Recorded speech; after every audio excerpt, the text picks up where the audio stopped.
Bonjour à toutes et à tous, que le Seigneur vous bénisse. Nous sommes très heureux de vous avoir nombreux parmi nous et nous bénissons le Seigneur pour tout ce que vous êtes en train de faire pour l'œuvre du Seigneur et nous apprécions beaucoup votre foi, votre engagement et surtout votre amour à la parole du Seigneur et à la recherche de la vérité. Il y a beaucoup de personnes qui m'écrivent, qui se sont d'ailleurs abonnés déjà dans notre page YouTube, Belle Femme ma bébé est officielle. Et nous bénissons nos sœurs et frères qui sont en train de faire cette œuvre avec nous. J'étais surpris de voir une sœur bien-aimée qui est en train de partager jour et nuit chaque fois ses enseignements. Elle est ici avec nous à Londres, sœur Jeanne Bilonda, une sœur avec qui nous avons passé de bons moments à Lagos, au Nigeria. Je vois aussi d'autres frères qui sont en train de m'écrire. Je vois mon pasteur qui est en Allemagne, pasteur Neti, un ami d'enfance, Smith Neti. Donc je vois beaucoup de gens qui se donnent de la peine d'écouter ces messages, de partager, d'inviter les gens à venir suivre. Vraiment, vous me touchez du cœur. Du fond de mon cœur, je vous remercie. Ma prière que le Seigneur vous comble de tous ses biens et de toute sa grâce.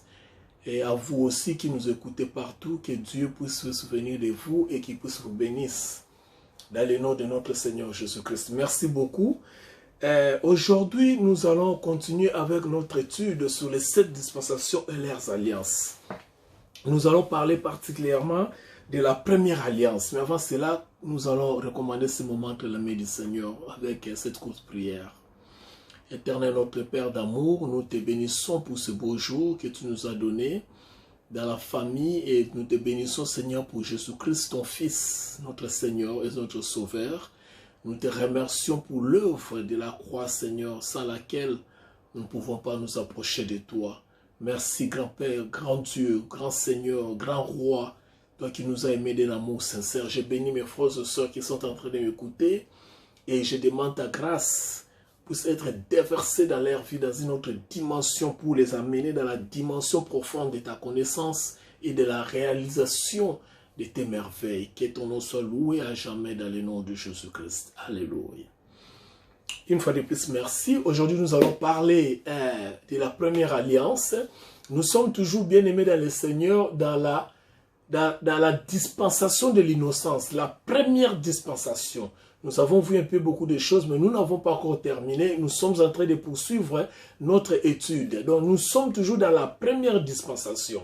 Alors, dans chacune des dispensations, il y a toujours eu une alliance. Nous avons 7 dispensations, nous avons 8 alliances.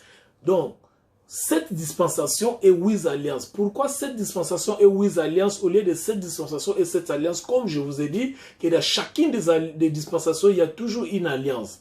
Cependant, dans une dispensation qui est la première, l'innocence que nous voyons, nous avons deux alliances. C'est-à-dire Dieu avait établi des alliances dans la première dispensation. Mais dans le reste des dispensations, il y a seulement une alliance dans chacune des dispensations. Et nous allons voir cela. Alléluia. Et vraiment la patience, comme je vous ai toujours dit, et nous allons voir ce que le Seigneur va nous indiquer, nous enseigner, en ces jours sur les alliances. Alléluia. Alors, pour commencer, nous sommes dans le livre de Genèse, toujours dans le commencement, parce que nous sommes dans la dispensation de l'innocence, qui est la première dispensation, qui a été établie dans les sphères, ou bien dans l'atmosphère que je vous avais expliqué. C'est-à-dire, il y avait un royaume, ou bien un jardin qui a été créé dans le ciel, au-dessus du ciel, pardon, et la terre qui était au-dessous du ciel. Donc, tout cela, j'avais déjà expliqué, nous n'avons pas le temps à revenir là-dessus. Parce que nous devons avancer. Si vous avez des questions, essayez un peu de retourner dans les études que nous avons déjà faites. Et nous allons vous aider avec vos préoccupations, avec des questions, là où vous n'avez pas compris, et nous allons continuer. Parce que nous ne pouvons pas répéter chaque fois ce que nous avons dit. Vous savez que le temps est un peu précieux pour nous, et pour vous, et comme pour moi. Alors, nous sommes dans le livre de Genèse chapitre 2, Genèse chapitre 2, Genèse chapitre 2 dans les versets 15. Genèse chapitre 2, verset 15. Nous allons lire la parole du Seigneur et voir ce que nous allons étudier aujourd'hui. La Bible dit, Genèse chapitre 2, versets 15 à 17. C'est par là que nous allons faire sortir notre première alliance. La Bible dit, l'Éternel Dieu prit l'homme et le plaça dans les jardins d'Éden pour le cultiver. Nous l'avons dit la fois passée dans notre étude. Dieu avait placé l'homme pour le cultiver et pour le garder dans le jardin d'Éden. Nous avons expliqué comment est-ce que Dieu a pris l'homme de la terre qu'il avait créée et il avait établi dans le jardin d'Éden. Cependant, dans le jardin d'Éden, Dieu vient encore, la Bible dit, dans le verset 16, « Et l'Éternel Dieu donna cet ordre à l'homme, tu pourras manger de tous les arbres du jardin. » Vous voyez, c'est-à-dire le jardin était tellement beau, la Bible dit était beau à voir, et tous les arbres qui étaient dans le jardin, Dieu dit à l'homme, tu peux manger, tu peux en procurer, tu peux aller prendre dans les manguiers, tu prends la mangue, dans l'avocature, tu prends l'avocat, tout ce qui était là, tu peux manger, il n'y a pas d'interdiction. Mais écoutez ce que Dieu dit dans le verset 17. Mais tu ne mangeras pas de l'arbre de la connaissance du bien et du mal, car le jour où tu en mangeras, tu mourras. Alléluia. Donc Dieu dit, tu peux tout manger, c'est-à-dire tu peux tout toucher, sauf que l'arbre de la connaissance de vie et l'arbre de connaissance du bien et du mal, tu ne pourras pas manger cela. Parce que le jour où tu en mangeras, tu mourras. Alléluia. Je vous avais dit que dans le jardin d'Éden, il y avait des arbres spécifiques, très spéciaux. L'arbre de connaissance du bien et du mal au milieu du jardin et l'arbre de vie au milieu du jardin. Le Seigneur n'avait pas interdit à l'homme de manger l'arbre de vie. Il lui avait interdit de manger l'arbre de connaissance du bien et du mal. Alléluia. Parce que le Seigneur avait dit, le jour où vous allez manger cela, c'est le jour où vous allez mourir. C'est ça notre première alliance. La première alliance, c'est l'alliance que Dieu a établie dans le jardin d'Éden, entre lui et Adam. Alléluia.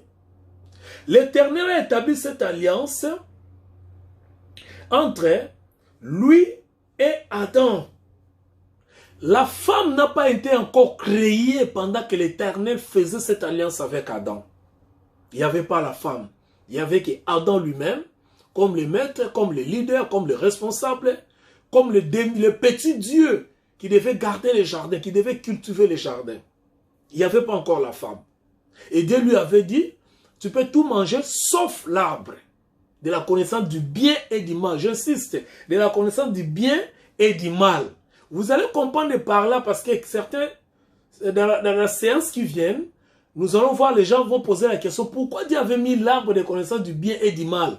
Alors que c'était les jardins, il n'y avait pas le mal. Il n'y avait pas le mal, il n'y avait que du bien. Nous allons expliquer ça dans la prochaine séance. Mais là, écoutez un peu ce que nous allons dire aujourd'hui.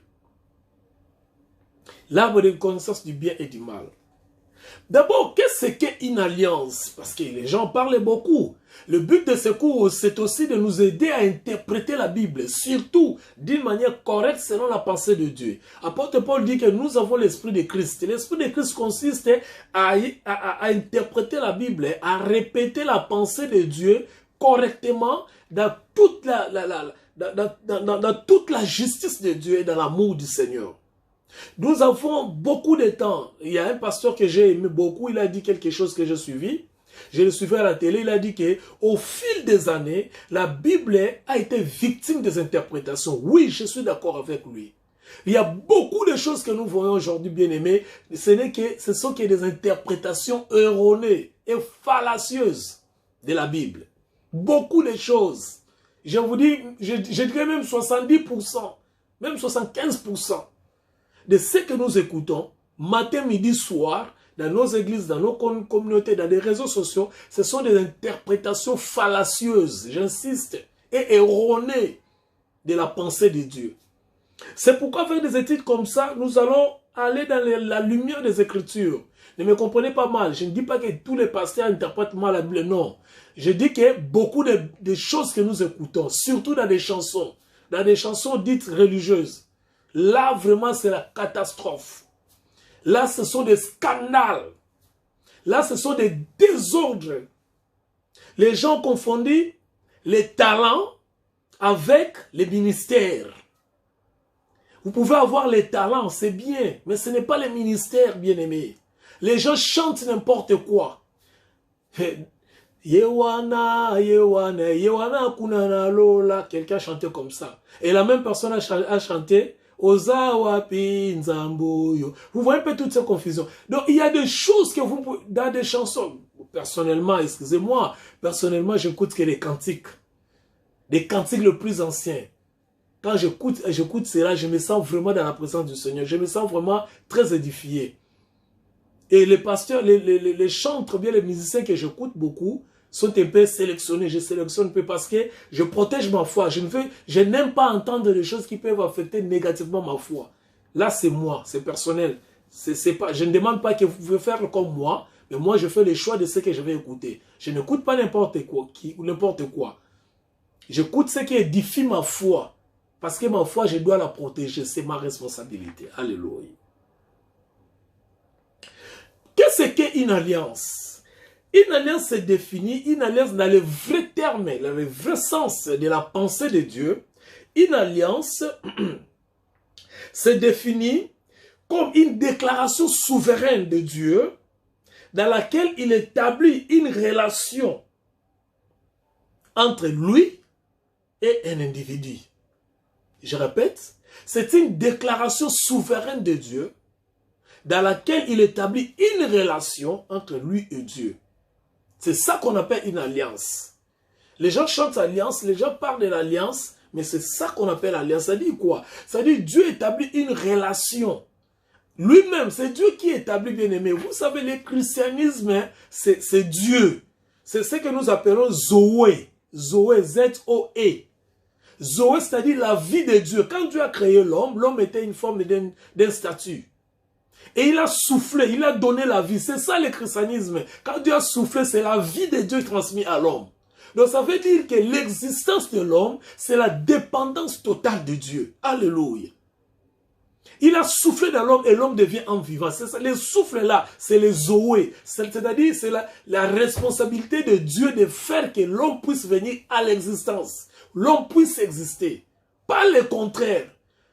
D'où tout ce que nous avons besoin, tout ce que nous devons faire et tout ce que nous pouvons attendre, ça doit d'abord commencer par Dieu vers nous et non le contraire.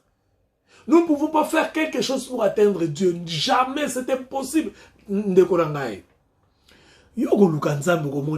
Ces derniers temps, les gens parlent, bien aimé. Aujourd'hui, j'ai perdu mon portefeuille. Je l'ai cherché partout avec toutes mes cartes bancaires. Je ne l'ai pas trouvé. Dans le lieu de travail. Vous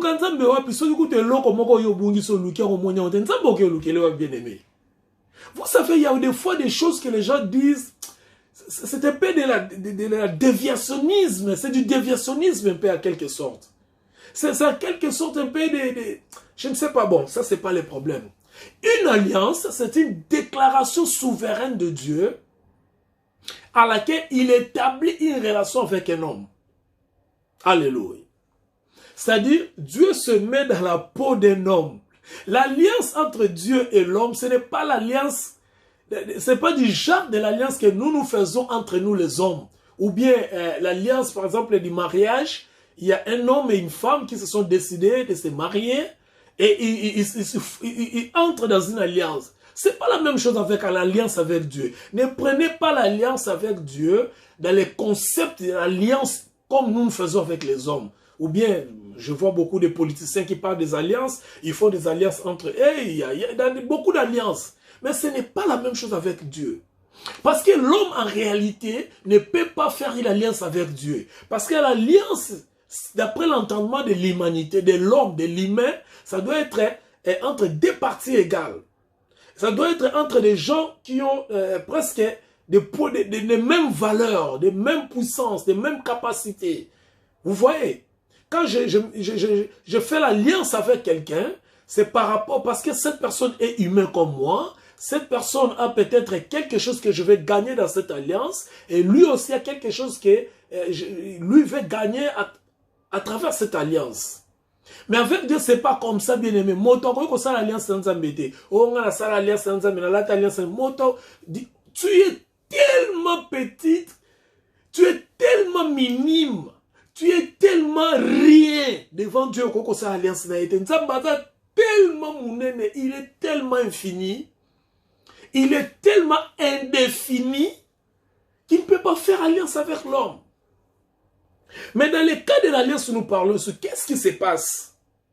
Ce qui se passe, bien aimé, en réalité, c'est Dieu se met dans la peau de la grâce. Alléluia. J'aime le Seigneur. C'est ici que j'aime le Seigneur. Dieu se met dans la peau de la grâce. C'est-à-dire, il se réduit. Il accepte de réduire. Il accepte de diminuer. Vous voyez? Pour venir se mettre au même niveau de l'homme, pour établir maintenant une alliance avec lui. Vous comprenez? Par exemple, quand Christ est venu, c'est Dieu qui est venu lui-même. Cependant, il n'est pas venu comme Dieu parce que Dieu est esprit, mais il est venu comme Dieu. Il s'est humilié lui-même, ne regardant pas c'est lui qu'il était. Mais il s'est humilié lui-même en prenant la forme de l'homme. C'est ça. Donc quand Dieu est venu faire l'alliance, la première alliance avec Adam, il s'est réduit. Il s'est mis dans la peau de l'homme. Il s'est mis dans la même position de l'homme pour qu'à travers cette alliance, qu'il déclare des choses pour établir une relation entre l'homme et lui. Pour établir une relation entre Adam et lui. Il diminue. Alléluia. Il diminue. C'est à ce niveau-là que l'homme entre dans l'alliance avec Dieu. C'est-à-dire, il reçoit des déclarations, il reçoit des injonctions, il reçoit des prononciations. Dieu dit, voilà la façon dont nous allons marcher. Pour que nous puissions marcher, toi et moi, puisque nous puissions entendre toi et moi, voilà, moi Dieu, je te dis, tu peux tout manger, tous les arbres que tu vois là, tu peux tout manger, sauf que l'arbre de connaissance de vie et du bien et du mal, tu n'en mangeras pas. Le jour où tu en manges, tu meurs. D'accord? Oui, d'accord. D'accord, oui, d'accord. Toyokani. C'est-à-dire, Nzambe a mis la place à moto. Alors, bon, pour tout le temps, on a fait une ligne de conduite. Et ça, on ne peut pas citer. Ndunda lia, Matembele lia, Pondu lia, Mboumanyoso lia. En plus, vous ne devez pas oublier que l'homme a été créé dans l'état végétarien. Moto bakela ki lokona moto kolia matiti, bakela ki te pole misuni nyama bembisi. Non, nzamba bakela ki moto na état végétarien. Alia ka ozali ba matiti, ba mbouma, ba nzete. Les restes, on en parlera. Pourquoi les autres romans ont l'air misuni. Là, ça reviendra à Ptolobelam comme Soussou, tant au compte dans la dispensation Moussous. Mais ici, retenez que Dieu, dans un premier temps, il a planté les décors. Il a dit, allons, voilà. Nasa le test à Liboso. Opesa banyama kombonata la soko zana mayele o na chekati na yo na monyo resir. Na salelo elanga monene mokili mobima na salelo mokili na yo. Bisiko ko vivre na ba condition nyonso. Na longolo na mokili na zwaki yo. Na pesi yo nguya. Okoyiko kene na mokili wana, okoyiko ya na mokili oyo. Okoyiko sala nyonso lingi. Mais poto zana na bien, o sepelisa ngai moto na sali yo na biloko nyonso na yeka kato yokana. Ndenge ntokoyiko vandela. C'est comme un homme avec une femme, babalani, bayokani bon, ngana linga aboite chéri, ngana linga aboite chéri, ngana linga bon, chéri peut-être mon mala mutala hors de ton temps mon boy. Tu vas nous la boy. Je suis bon dans nos arabes, je suis ma frère dans nos arabes, je suis mariage, je suis ma famille dans nos arabes, je suis pour pas tu veux kana bon ça va, chéri, on planifie. Dieu est ordonné. Tu ne pouvais pas laisser l'homme à vivre quand voilà comment Dieu avait planté les décors, il a donné l'alliance à l'homme. Et cette alliance s'appelle l'alliance édénique. Édénique, qui vient du mot Éden. C'est-à-dire une alliance qui a été conçue, faite dans le jardin d'Éden. C'est pourquoi nous appelons ça alliance édénique. Qui stipule, tu peux tout manger, sauf l'arbre de connaissance du bien et du mal, tu ne mangeras pas. Le jour où tu en mangeras, tu mourras. C'est conclu là. Ça, c'était l'alliance que Dieu avait établie entre lui et Adam, c'est-à-dire l'alliance édénique. Maintenant, entrons en profondeur. Alléluia. Ça devient merveilleux ici.